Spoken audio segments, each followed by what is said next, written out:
সহজে কাজ মেটাতে ল্যাপটপ বা কম্পিউটার থেকে ফোনে চার্জ দিচ্ছেন, জানেন আপনার এই অভ্যাস ঠিক নাকি ভুল? সাবধান, এতে আয়ু কমছে মোবাইল ফোনের।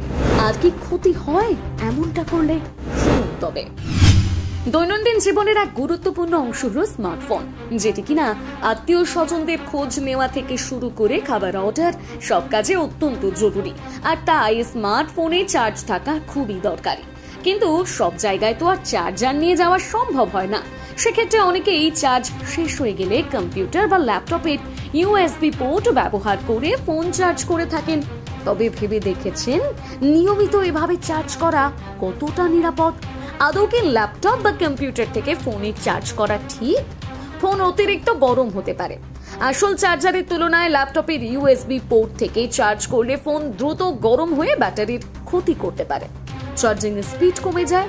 হ্যাঁ, ল্যাপটপের ইউএসবি পোর্টাল পাওয়ার আউটপুট কম হওয়ায় সহজেই চার্জ হতে স্বাভাবিকের চেয়ে বেশি সময় লাগে।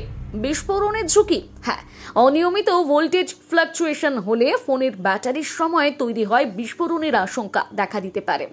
ব্যাটারির স্থায়িত্ব কমে যেতে পারে। হ্যাঁ, ঠিকই শুনেছেন।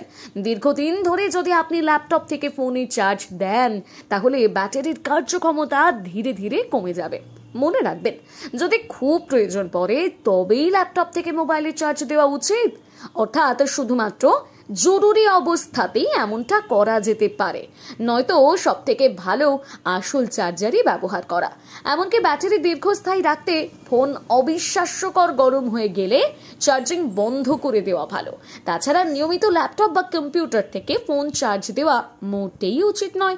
এটি ফোনের ব্যাটারির স্থায়িত্ব ও নিরাপত্তার জন্য ঝুঁকিপূর্ণ হয়ে যেতে পারে।